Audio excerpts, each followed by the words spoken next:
Hello दोस्तों, अद्भुत कहानी सागर में आपका स्वागत है। आज की हमारी कहानी है फर्क। माधुरी जी ने आज अपने घर पर सत्यनारायण की पूजा रखी थी। अभी 6 महीने पहले उन्होंने अपने बड़े बेटे विशाल की शादी की थी।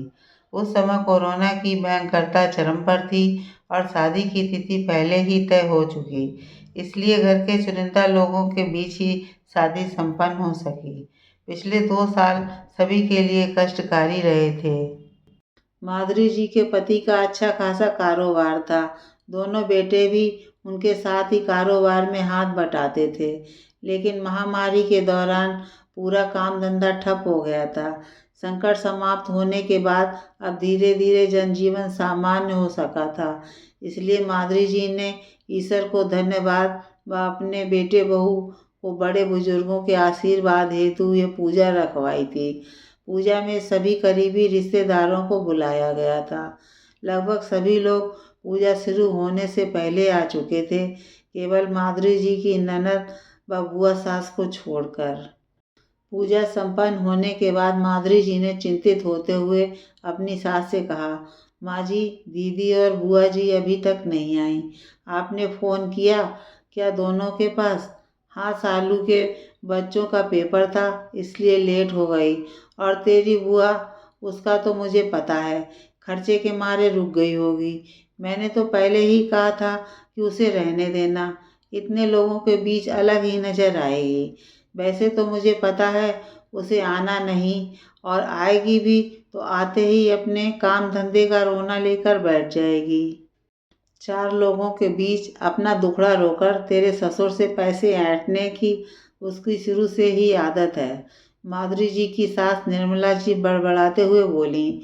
माधुरी जी अपनी सास की बातों को अनसुना कर काम में लग गईं, क्योंकि उन्हें पता था उनकी सास जितना अपनी बेटी पर जान छिड़कने के साथ साथ उस पर पैसे लुटाती आई हैं, उतना ही अपनी ननद से बेवजह चिढ़ने के साथ साथ तीज त्योहारों पर भी उन्हें देने से बचती आई हैं। माधुरी जी के ससुर की अपनी पत्नी के सामने ज़्यादा न चलती, लेकिन माधुरी जी व उनके पति बुआ जी का जितना हो सकता उतना करते। अभी बात करके हटी ही थीं, तभी माधुरी जी व उसकी सास की नज़र दरवाजे पर गई। विशाल बुआ जी को सहारा देकर अंदर ला रहा था। उन्हें देखते ही माधुरी जी के चेहरे पर मुस्कान आ गई। उन्होंने इशारे से अपनी बहू को बुआ जी के बारे में बताया और दोनों सास बहू ने आगे बढ़कर बुआ जी के चरण स्पर्श किए। बुआ जी ने भी दोनों को झोली भर भर कर आशीर्वाद दिए और गले लगा लिया। माधुरी जी ने बुजुर्ग बुआ को आराम से सोफे पर बिठाया। बुआ जी ने अपनी ननद की तरफ मुस्कुराते हुए हाथ जोड़कर पूछा, और भाभी कैसी हो? 2 साल हो गए आपसे मिले, मन तो बहुत करता था, लेकिन क्या करती। ठीक ही हूँ बिमला, निर्मला जी रूखा सा जवाब देकर वहाँ से उठकर चली गईं।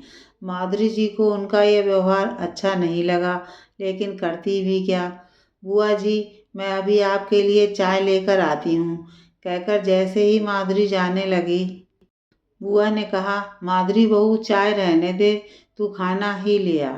सुबह की चली हूँ, बीमार होने के बाद तो भूखा बिल्कुल भी नहीं रह जाता। ठीक है बुआ जी, मैं अभी खाना लेकर आती हूँ, लेकिन आप नीचे बैठकर कैसे खाओगे? चलिए मेरे कमरे में बैठ जाइए, मैं वहीं आपका खाना ले आती हूँ। अरे नहीं बहू, इस अवसर पर तो सबके साथ पंगत में बैठकर ही खाना अच्छा लगता है। वैसे भी अच्छा लगेगा क्या मैं तेरे कमरे में बैठकर खाना खाऊं? बुआ जी, सबको पता है आपके पैरों में दिक्कत है, नीचे बैठना आपके लिए सही नहीं है, कोई बुरा नहीं मानेगा। कहते हुए माधुरी उन्हें सहारा देकर अपने कमरे में ले जाकर बेड पर बिठा खुद खाना लेने चली गईं। यह प्लेट में किसका खाना लेकर जा रही हो बहू? निर्मला जी ने अपने पोते की बहू से पूछा। दादी जी, मम्मी के कमरे में बुआ दादी बैठी हैं ना, उन्हीं के लिए मम्मी जी ने खाना पहुंचाया है, माधुरी जी की बहू दिव्या ने जवाब दिया। तेरी सास का तो दिमाग खराब है, उन्हें अपने कमरे में अलग से खाना देने की क्या ज़रूरत थी, और वह भी इस प्लेट में। हाथ कब कपाते हैं उनके, अगर प्लेट हाथ से छूट गई तो प्लेट तो टूटेगी ही, साथ में कीमती चद्दर भी खराब होगी। निर्मला जी बड़बड़ाते हुए बोली, माँ जी कैसी बात कर रहे हो आप? आपको बुआ जी की दिक्कत पता है ना? फिर भी अरे चद्दर ही तो है, धुल जाएगी। कहते हुए माधुरी ने अपनी बहू को खाना कमरे में ले जाने का इशारा किया। खूब मनमानी करो, अब तो सारा राजपाट तुम्हारा है ना? निर्मला जी गुस्से से अपनी बहू को देखते हुए बोली। इतनी देर में सालू अपने दोनों बच्चों व पति के साथ अंदर दाखिल हुई। उसे देखते ही निर्मला जी का चेहरा खिल उठा।